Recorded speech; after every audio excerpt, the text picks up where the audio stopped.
સુરતમાં ગેસની અછતને કારણે મોટું સંકટ સર્જાયું છે। પરપ્રાંતીય શ્રમિકો એ પોતાના વતન જવા લાગ્યા છે। શ્રમિક પરિવારો પોતાના વતન તરફ જવા માટે રવાના થઈ રહ્યા છે।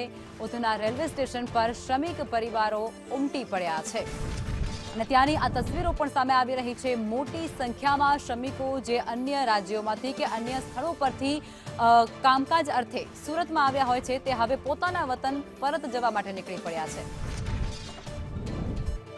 આજ મુદ્દે અમારા સંવાદદાતા જયેન્દ્ર સુરતથી જોડાઈ ચૂક્યા છે।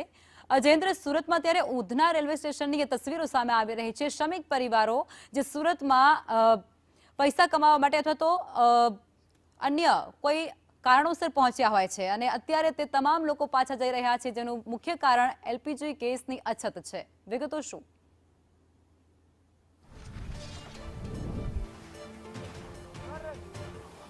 જી કિન્નરી, થોડા સમયમાં સુરત શ્રમિકહીન થઈ જશે તેવું કેવું યોગ્ય રહેશે, કારણ કે સુરતમાં જે ગેસની અછતને કારણે શ્રમિકો પલાયન કરી રહ્યા છે, કારણ કે તેઓને ગેસ સિલિન્ડર છે પરંતુ ગેસ નથી મળી રહ્યો।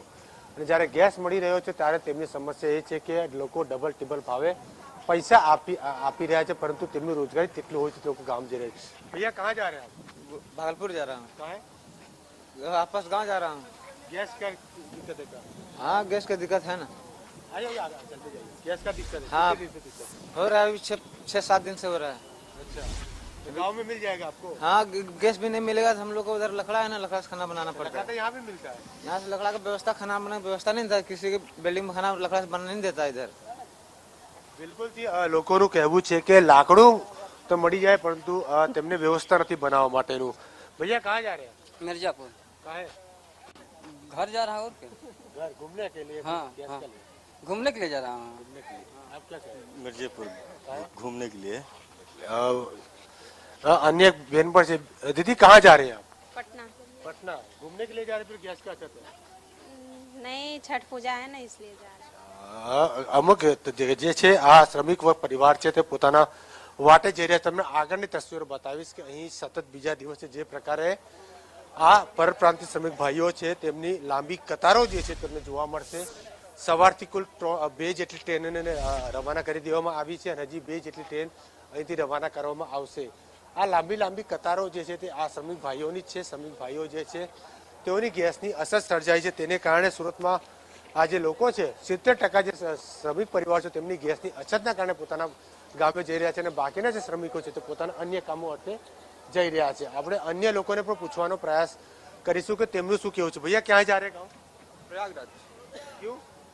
क्योंकि इधर गैस रोज की बहुत प्रॉब्लम है। और क्या, कितने दिन से बाहर खा रहे हैं? बाहर 1 हफ्ते से बाहर से खाना खा रहे हैं मंगा के। अच्छा, सूरत में क्या करते हैं आप? सूरत में जॉब करता था, काम करता था। अच्छा, अब गाँव में को मिल जाएगा आपको? कुछ नहीं, गांव में कुछ नहीं है। गांव में जाएंगे ऐसे बैठे रहेंगे और क्या, रोजगार की तरह। अच्छा, तो वो वहाँ रोजगार मिलेगा आपको? कहाँ जी जयेंद्र, गांव में कहाँ मिलेगा? गांव में क्या है, वही खेती बाड़ी करेंगे, बस हो गया। બિલકુલ, તમે જે રીતે વાત કરી રહ્યા છો કે આ લોકો જે છે અહીં રોજગારી છે પરંતુ ગામમાં રોજગારી નથી, ખેતીવાડી કરશે, રોજગારી છીનવાઈ રહી છે, ગેસ સિલિન્ડર નથી, અનેક સમસ્યાઓ સાથે લોકો જઈ રહ્યા છે। ત્યાં એ લોકો એક ગુહાર પણ લગાવી રહ્યા છે સરકાર પાસેથી, અમારું કાંઈ વિચારે, અમે ક્યાં જઈશું। આ તમામ પ્રકારની માહિતીઓ જે છે તેઓ સરકાર સુધી પહોંચવાનો પ્રયાસ કરી રહ્યા છે સંદેશ ન્યૂઝ તરફથી, કારણ કે લોકો હાલાકી ભોગવી રહ્યા છે। જો આ રીતની સ્થિતિ રહે તો આગામી દિવસમાં ઇન્ડસ્ટ્રી, લૂપ્સના કારખાના, પાવર લૂપ્સના કારખાના અને ટેક્સટાઇલમાંથી તમામ જે ઇન્ડસ્ટ્રી છે બંધ થઈ જાય તેવી આરે આવી શકે છે। જી આભાર જયેન્દ્ર, આપ જોડાયા તે બદલ।